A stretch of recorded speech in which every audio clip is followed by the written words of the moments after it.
तो हेलो नमस्कार दोस्तों, कैसे हैं आप लोग। उम्मीद है बहुत अच्छे होंगे और पढ़ाई लिखाई भी अच्छे से कर रहे होंगे।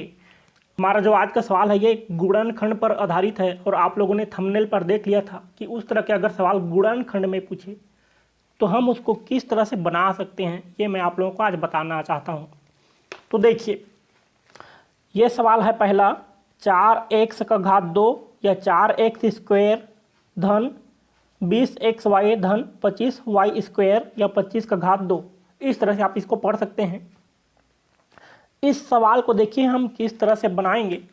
इस सवाल को बनाना शुरू करें उससे पहले मैं आप लोगों को एक छोटी सी जो इसमें मेन बात है जो आपको ध्यान देने लायक है वो आपको बताना चाहता हूँ। एक उदाहरण से आपको थोड़ा सा समझा देता हूँ। ये जो 4x का घात 2 है तो इस 4 को हम 2 गुणा 2 करके भी लिख सकते हैं और 2 गुणा 2 करेंगे तो हम इसको 2 का घात 2 के रूप में भी लिख सकते हैं। किसको? ये 4 को।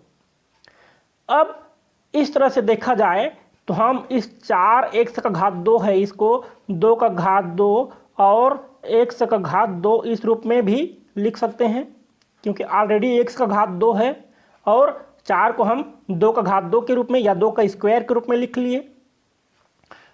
तो इसको और इस तरह से और थोड़ा संक्षिप्त में जाएंगे तो क्या करेंगे, ये 2 और x को हम कोष्टक के अंदर रखते हैं और घात को अगर हम दोनों का घात, क्योंकि दोनों का घात बराबर है इसलिए कोष्टक के बाहर में अगर 2 का घात लगा दें, है ना, तो हम इसको इस तरह से भी लिख सकते हैं कि 2x और पूरे को कोष्टक में बंद करके बाहर में 2 का घात, इस रूप में हम इसको लिख सकते हैं। उसी तरह यहाँ पे आप देखिएगा ये 25y है, ये 25y का घात 2 है, माफ़ कीजिएगा 25y का घात 2 है। तो इस 25 को हम 5 गुणा 5 के रूप में लिख सकते हैं तो 25 हो जाएगा। तो इस 5 गुणा 5 के रूप में लिखे हैं तो इसको हम 5 का घात 2 इस तरह से भी कर सकते हैं, है ना। तो ये जो 25y का घात 2 है इसको हम अगर लिखना चाहें तो 5 का घात 2 और y का घात 2 इस तरह से लिख सकते हैं।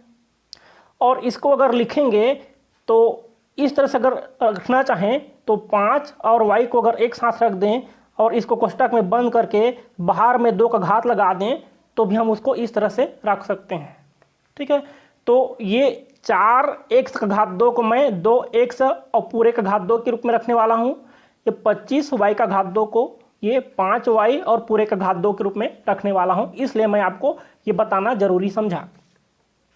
तो देखिए मैंने आप लोगों को हल करके बताया तो ये किस रूप में आ गया था, 2 और x और पूरे का घात 2 के रूप में, ठीक है।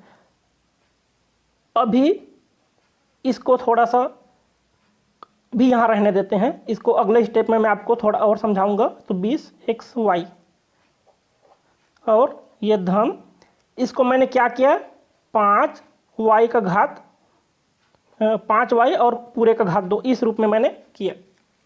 कैसे किया आप लोगों को बताया हूँ। अब देखिए अगला स्टेप में क्या करेंगे।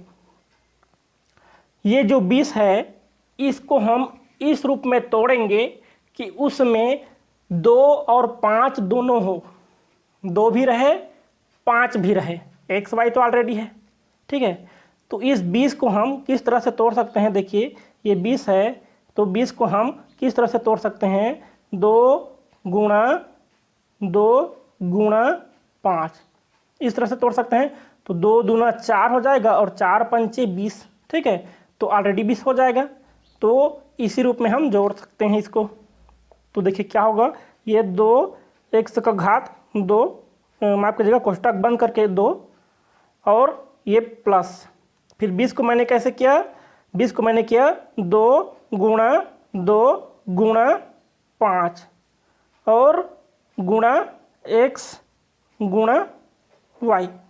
चूँकि इनके बीच में कोई चिन्ह नहीं है, मतलब ये गुणा का संबंध रखते हैं आपस में, तो हम इनको गुणा कराते हुए भी लिख सकते हैं। प्लस कोष्टक में 5y और पूरे का घात 2, मतलब होल स्क्वायर आप कह सकते हैं अंग्रेजी में। मैं हिंदी में पढ़ाना पसंद करता हूँ इसलिए मैं हिंदी में बोलता हूँ, आप लोग को दिक्कत ना हो। अब देखिए यहाँ पे क्या करेंगे, ये जो 2x का घात 2 है, इसमें जो ये कोष्टक में 2x है, अगर ये 2x है इसको हम a के बराबर मान लें, ठीक है। और ये 5y है, इसको हम b के बराबर मान लें, तो ये a का घात 2 हो जाएगा और ये वाला b का घात 2 हो जाएगा। एक सूत्र आप लोग जानते हैं, a धन b, और अगर पूरे का होल स्क्वायर हो तो उसको हम किस तरह से रख सकते हैं, तो वो ये हो जाता है a का घात 2 धन 2ab और धन b का घात 2। तो हम इसको, ये जो स्टेप है इसको हम इसी रूप में लाने वाले हैं, और ऑलरेडी इस रूप में है और उसको हमें इस रूप में लिखना है, तो ये उसका गुणनखंड हो जाएगा। देखिए कैसे, ये 2 का ये वाला 2 समझ लीजिए, ठीक है।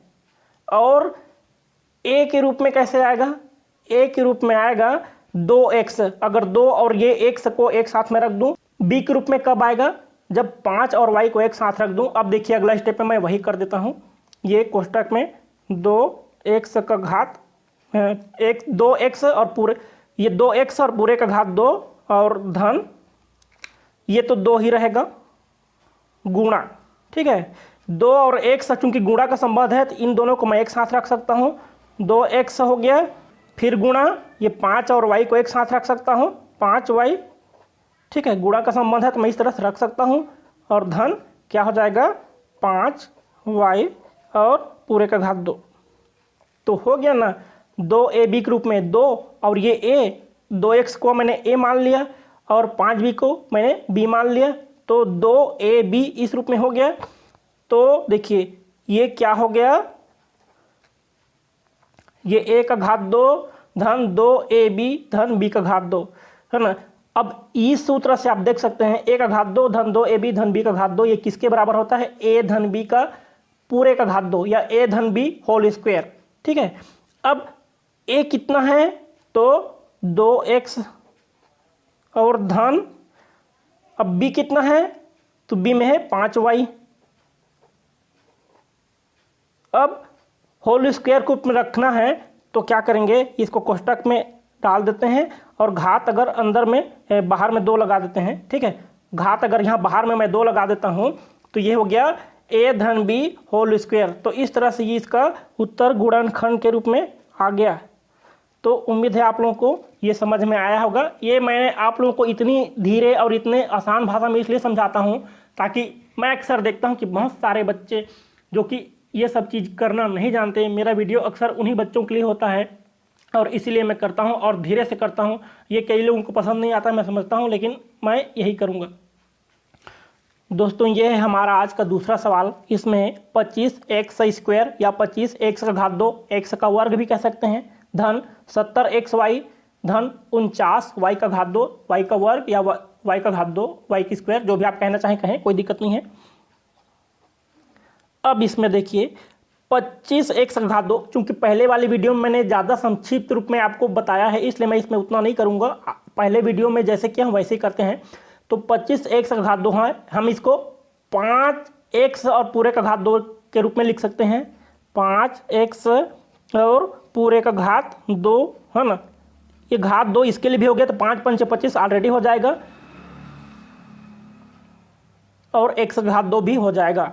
फिर धन करते हैं, इसको भी रहने देते हैं, अगले बार में तोड़ेंगे। ये 70xy, मैं चाहूँ तो यहीं तोड़ सकता हूँ लेकिन आपको आसानी से समझ में आए इसलिए मैं अगले बार में तोड़ना पसंद करूँगा। आप जब चाहे तोड़ सकते हैं, अभी भी तोड़ेंगे, कोई दिक्कत नहीं होगा। ये 49 को 7 का घात 2 के रूप में लिख सकते हैं, 7 7 49 होता है।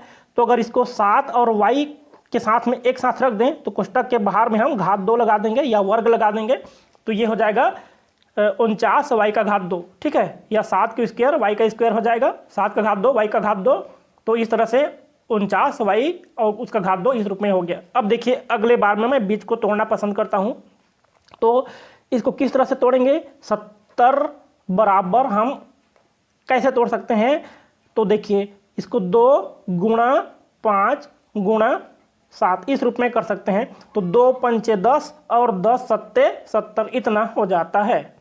तो इसी रूप में मैं करना चाहूँगा और करना ही है। तो देखिए फिर कोष्टक रखेंगे 5x का घात 2 और धन ये हो जाएगा 2 गुणा 5 गुणा 7 और धन 7y और पूरे का घात 2। अब माफ कीजिएगा यहाँ पे एक्स वाई है, ठीक है, यहाँ एक्स और वाई दोनों है, मैं भूल गया, ठीक है। अब अगले बार में देखिए क्या करते हैं, इसको 2ab के रूप में रखना है। तो 2a कितना है, इसको a मानेंगे तो 5x और इसको b मानेंगे, ठीक है। तो अब देखते हैं क्या करेंगे, 5x पूरे का घात 2 धन 2 गुणा 5x कर लेते हैं एक साथ और गुणा 7y कर लेते हैं, फिर धन यहाँ पे 7y और पूरे का घात 2। अगला स्टेप में देखिए क्या होगा, ये a का घात 2 धन 2ab धन b का घात 2 हो गया। जैसे हमारा सूत्र होता है a धन b और पूरे का घात 2 बराबर होता है a का घात 2 धन 2ab धन b का घात 2। तो इस रूप में तो ऑलरेडी है, ठीक है, a का घात 2 धन 2ab धन b का घात 2 इस रूप में ऑलरेडी है। इसको हमें इस रूप में लिखना है तो एक गुणनखंड हो जाएगा। तो क्या करेंगे, a धन b को कोष्टक के अंदर में रख के बाहर में 2 का घात लगा देंगे। तो ये हो गया हमारा a 5x a हो गया और धन b हो गया 7y। अब इन दोनों को कोष्टक के अंदर रख के बाहर में घात 2 लगा देते हैं। तो ये इसका गुणनखंड हो गया इस सूत्र की मदद से। तो उम्मीद है आप लोगों को ये वाला समझ में आया होगा। देखिए पहला सवाल समझाने में देर लगा, लेकिन इसको बनाने में से भी आधा समय लगा। तो आज के लिए बस इतना ही, अब मिलते हैं अगले वीडियो में। धन्यवाद।